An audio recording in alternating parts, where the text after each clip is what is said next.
What's up, everybody, and welcome to my Monday Night Raw review. First things first, before I move on with anything with Monday Night Raw, and I know I said this in the Elimination Chamber pay-per-view, today is my birthday today, and if you want to give a shout out, please give me a shout out, but hey, today's my birthday today, and I guess a good time for Monday Night Raw, even though Raw is shitty most of the time. But let's get into the tonight's Raw, Las Vegas tonight, as we kicked off the show with Stephanie McMahon talking about how Mick Foley was not here tonight and he was overworked, but after happened last week until Roman Reigns came out. Roman Reigns wanted Braun Strowman, but Stephanie says, "You guys want to see that match tonight? Well, you're not. You're waiting until Fastlane." And Stephanie pretty much announced that Strowman is already being in a match with Mark Henry, but Roman said, sound like a hell of a fight, and he may watch it at ringside. But Stephanie says, "I'll take away your match away at Fastlane and maybe something at WrestleMania if you don't get involved." Until Gallows and Anderson came out and I guess got mad for what Roman did, and Stephanie pretty much says, "Not a Teddy Long, since we have a tag team match play," which Stephanie McMahon looked very lame and very horrible doing a Teddy Long impression. It was horrible. And just to say for Teddy Long, also congratulations to him for making Hall of Fame, well deserved. I will say that the man has had a lot of longevity in his career, coming all the way from Jim Crockett Promotions. He has managed people from Butch Reed and Ron Simmons. He managed The Undertaker before he was The Undertaker. He has managed people like Mark Henry, Jazz, Rodney Mack. I don't know his whole history. He's been a WWF referee back in the Attitude Era, from what my memory is, and he is the longest running general manager on SmackDown for a very long number of years. He was on SmackDown. Teddy Long. I don't know more of his early work as what I can name for right there, but Teddy Long has had a very longevity career and just keeps going. So congratulations to Teddy Long for making the Hall of Fame. Well deserved. Roman Reigns winning against Gallows and Anderson then, which I don't know why we did this. What was the point of this handicap match? And if Roman Reigns beat them clean, it already would have looked worse, but it's like Gallows and Anderson were just out there just because, and ended with no DQ, well not DQ, or just DQ, since they both attacked Roman Reigns, and they were going to get a chair and hit him with it, but Roman pretty much kicked them. But I don't know, Roman Reigns pretty much kicked the shit out of the tag. He kicked the shit out of the tag team champions. Let's get that straight. He beat up the tag team champions. So he pretty much made them look weak. And if he beat them clean, it would have been worse. But he still made Gallows and Anderson look weak, that I almost forgot they were even the tag team champions to begin with. The New Day came out to talk about the ice cream plan, the Top Master ice cream blueprint they brought out. And Bo Dallas was about to go against Kofi, which it ended with, which there were no papers in this blueprint folder, by the way. Bo Dallas ripped it up, and Kofi pretty much beat him with that. Listen, I don't know what the New Day is doing at this point. Listen, these guys went from being like the longest running tag team champions. Now what are they doing? They're in a horrible feud with Titus O'Neil. Now they have plans to get ice cream now. Listen, we thought CM Punk was going to bring us ice cream bars. Who makes you think the New Day is going to bring us ice cream bars now? So it looks like they're just kind of running out of ideas every other second, if you ask me. So that's my idea on it with the New Day. And I like the New Day, but it's just I don't know. Neville, I guess, will be facing Jack Gallagher at Fastlane. There's a little thing with both him and Gallagher in the back as Gallagher went against Noam Dar. Quick match, nothing to say here, but then again, like I said, what did the cruiserweights ever get on Raw, to be honest? Jack Gallagher won with that drop kick in the corner, and then Neville licked him afterwards, so it was what it was. The Fatal 5-Way was really great since I actually went back to look at it. I thought we were sure about 205 no more, so I will not watch it. Oh yes, and let's get to the long-awaited debut, people. The long-awaited debut. Oh boy, long-awaited debut of Emmalina. And holy shit, what the fuck was that tonight? Listen, I said this gimmick was gonna fail, and I haven't given. I said before on this thing saying that I have not given a shit about the Emma thing. Who gives a fuck if she shows up? Yes. If she doesn't, no. I don't care anymore. Okay. I think it was gonna be like what Boris Clay did when they trolled the fans for multiple months, and it was gonna be a completely different gimmick. Yeah, but didn't happen. And Emma just came out, or Emmalina, and she says, well, here I am, and now you will see the makeover Emmalina into Emma, and she left 2-minute promo, well, probably, I wouldn't even say 2 minutes almost. So, even I had to sit there like, what the hell was that? That's what you waited 17 weeks? And I told you before, I didn't care anymore. I just stopped caring. So, it happened, it happened. It didn't. And I just did not give a shit. So, that's why. So I just ran out of ideas. All right, that's my opinion of it. I just ran out of I don't know what the idea they were gonna go with this. So it was just so she's going back to Emma. She's gonna be the evil Emma again. That's how it's gonna go because this thing doesn't make no sense. So it was horrible. It waited too long. It burnt out. And by the way, she got barely a reaction, and maybe a lukewarm too, barely a reaction. She just literally got no reaction out there because nobody cared. Nobody cared. All right, just no one did. Bayley. So she was nervous heading to her match with Charlotte, but she said she's gonna hit the jackpot tonight because it's Vegas. Owens and Jericho were in the back, talking about the Festival of Friendship, and Triple H showed up, and he was talking to Owens already. Triple H showed up with Samoa Joe. So Triple H went to talk to Owens then. Braun Strowman when he gets Mark Henry. Just to test Strowman's feat of strength mostly, and Henry didn't pick him up all the way. Braun Strowman went with the Power Slam, which by the way is doing against Big Show next week now, the more in shape Big Show. Until Roman Reigns came out, getting booed out the building as usual. Let's make Roman look strong time. And I know this is going to go. Roman pretty much came out, hit two Superman punches, but Strowman pretty much knocked him to the ground then. And pretty much power slammed him and told him, says, you can't win. So I guess, I think it's going to happen. They're going to play this up into Roman Reigns trying to get the best of Braun Strowman to come loose into Fastlane, but I guess he's going to get the win over Strowman at Fastlane. They're going to give him a big win since Strowman looks like a monster right now, and Reigns is supposed to be the avenging hero, but I still think people don't give a shit about Roman Reigns.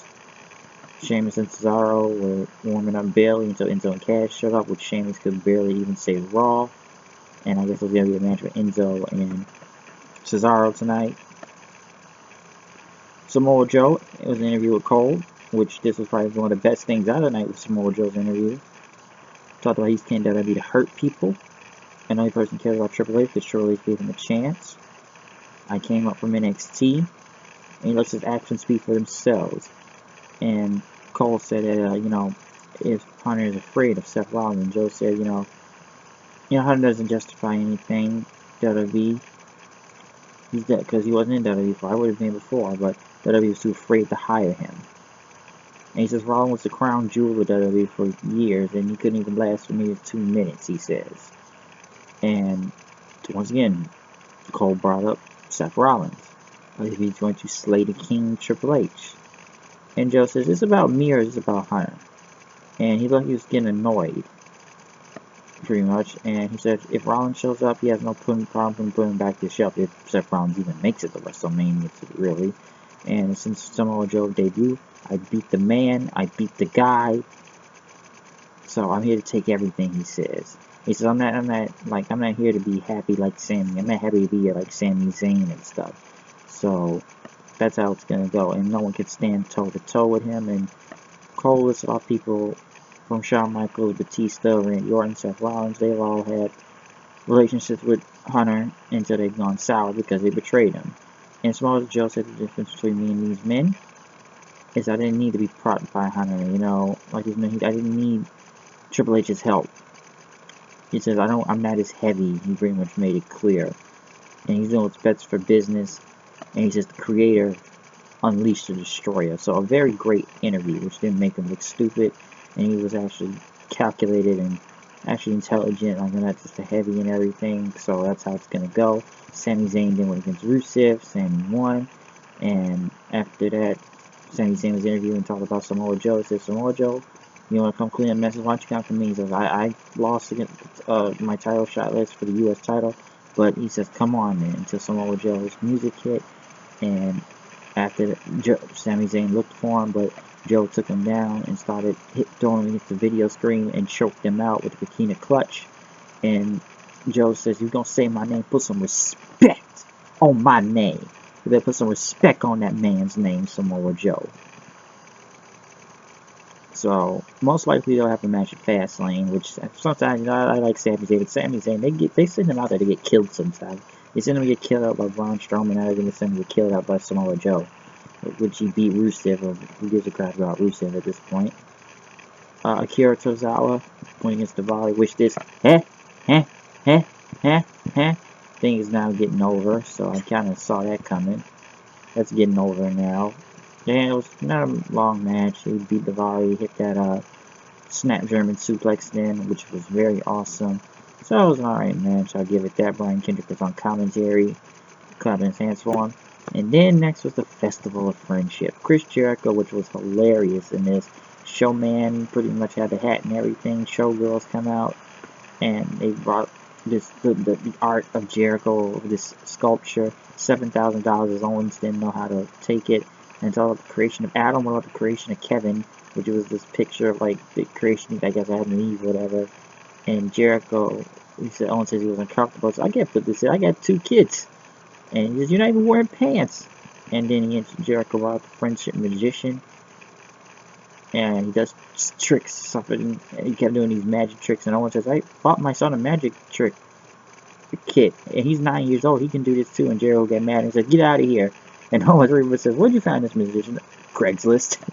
We're not talking about Craigslist magicians. So, next thing you know, we're going to do what we're going to do tonight. We're going to get Goldberg. That's the surprise then. Goldberg was going to come out, but Gilbert came out, and which the people actually chanted Gilbert. Even though we didn't see that much of Gilbert, they cheered for him, and Owens says, what is this?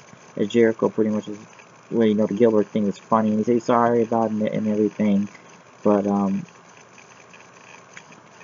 you know, he said that working with Owens, and this was kind of genuine right here, but Owens very much, when I said, this was my favorite year, this is one of my favorite times of the year I've been in the company, and he says, me and your partners have great chemistry together, this is the best thing I've been doing for the many months ever since I've been back, and he says he guaranteed Kevin Owens that he's going to beat Goldberg, because he has his back. As Owens apologized, he said he went through so much trouble, and he said he loved them, and they hugged each other, which we thought was going to be over from there, but Owens had a gift for him. And in a way, this was kind of good. And it was great in a way also. But it was a little bit, I think they pulled the trigger early, but I was somewhat surprised. But I think it would have been at the pay-per-view, really. But it pretty much ended up with Owens giving Jericho a present, which was a new list. And what was in the list, as Jericho looked at it, he told Owens, why is my name on the list? As Jericho pulled it up and it said the list of KO, and Owens looked on and he started beating up Jericho and he was able to pop a powerbomb on the ring and betrayed Jericho as he threw him into a screen then, as the fans then chanted holy shit and stuff. Owens pretty much picked up the title and left. So I will say the festival thing was funny, and I guess people were surprised what happened. And listen, I know what this is going to lead into, and maybe Triple H did something with this, but this is what it's going to lead into now. Fastlane is like in 2 or 3 weeks, pretty much 2 now. So in other words, Kevin Owens is losing that championship. I don't really doubt anymore. Kevin Owens is losing the fucking belt. I don't really think he's keeping it against Goldberg. I don't even think Brock Lesnar is interfering either. But this is how it's going to go. It'll be these 2 at Fastlane. Jericho will be back in 2 weeks. He will betray Kevin Owens, get the payback on him. It'll probably be a match with those two for the United States Championship. and Goldberg will win the championship in some type of crazy squash match after Jericho comes out and interferes there. So I think they would have pulled the trigger out at Fastlane, really, because Jericho could have screwed up the match, and then Owens betrays him and beats him up at the pay-per-view. But I guess they want to pull the trigger now and get it done early. And Jericho will just interfere, and then they'll probably go for the U.S. title WrestleMania, and that'll be it, and we'll see who wins the championship. I don't see Kevin Owens retaining this. He's going to get killed by Goldberg. I've said this before, and everybody knows. Kevin Owens' entire title reign has been bullshit. It's in a very shitty title reign. He's pretty much got the shit kicked out of him so many times. It makes no sense at this point. And don't get me started on the Roman Reigns feud and the win-loss record. And he's been booked as a horrible champion. Horrible champion. But this was a really great segment out there. And I know, and I think people are very much going now that Jericho will be back in 2 weeks until the pay-per-view. And he'll betray Owens. And Goldberg will win the championship. So I see that coming. Enzo and Cass came out to talk about Cesaro, Swiss Miss, and hot chocolate. It was very lame. It wasn't even funny. I think they run out of material. Enzo then went against Cesaro, which I didn't know where this match was going. I didn't even pay attention that much. I don't know. Cesaro was just kind of toying around with Enzo, and then he just hit him with the elbow, and it was over. Charlotte was walking to the ring. Sasha Banks approached her, and Charlotte said, "Oh, I guess you get to sit back here and relive your glory days." And says, "That's why I beat you for the title. I'm gonna beat your friend Bayley out here tonight because you got a bad knee. You can't do nothing." So yeah, Charlotte then Flair went against Bayley for the women's championship. And I'm going to say this, and I know what everybody's going to think once we saw this match. Number one, Bayley did win the championship. It was a really great match. I really did enjoy the match. Ended up with Dana Brooke coming out, which I haven't seen her in so long, and still existed, and interfered, but Bayley took it out, and got the figure 4. But like I said, Dana Brooke got involved, and Charlotte hit the figure 8. Next thing you know, Sasha came out and hit Dana Brooke with the crutch, and then hit Charlotte with it, which Bayley got the belly then, winning the match and becoming the new women's champion tonight. The hot potato title, as we like to call it nowadays, for the Raw Women's title. Once again, there's a lot of hot shot in titles in the past 24 hours. Especially we got title changes last night, and we got title changes again here tonight. But what does this mean? Okay, I guess they wanted so Bayley can get her title in her hometown next week and she'll be the champion. But you know what's going to happen next since Bayley is the champion. Number one, once again, we're getting too many title changes now before WrestleMania for some reason. Number two, this is the hot potato title. So in my opinion, in the next 2-3 weeks, they want Charlotte to be like Ric Flair, pretty much like her dad, Rick.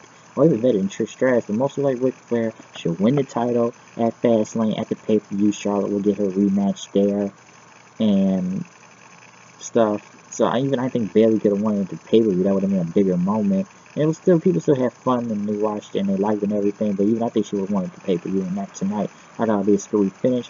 But Bayley is the new women's champion, so that means Charlotte will win back in the next 2 to 3 weeks, so they can play hot potato. We played hot potato with Sasha and Charlotte. Now we're going to play hot potato with Bayley and Charlotte, since Sasha's hurt. So now Bayley's your champion. So don't be surprised if Charlotte wins the title in the next 2 weeks at Fastlane. So I'm not going to be surprised either if that happens, because we all know it's really coming.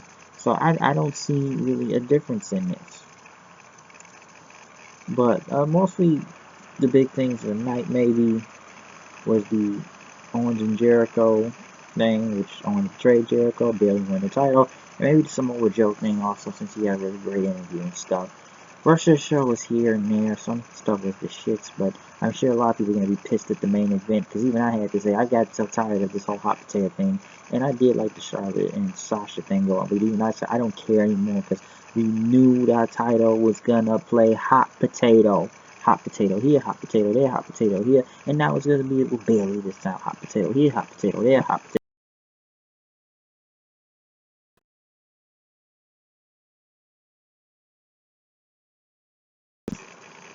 But like literally, it's gotten to the point where this is just ridiculous.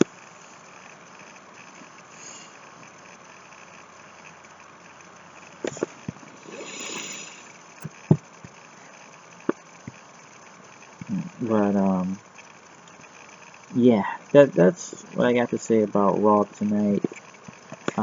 That's the show really for what it was.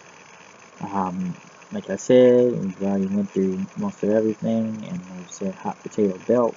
So yeah, the system's messing up on me right now, so you have to excuse me for a second.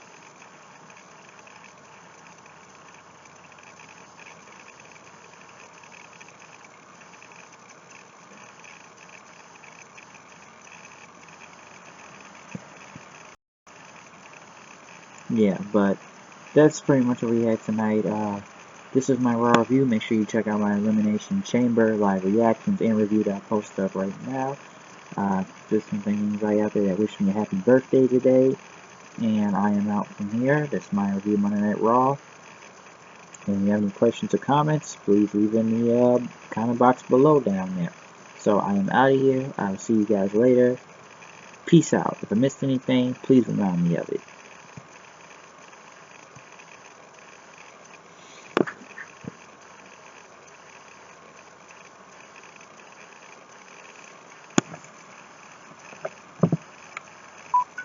Well,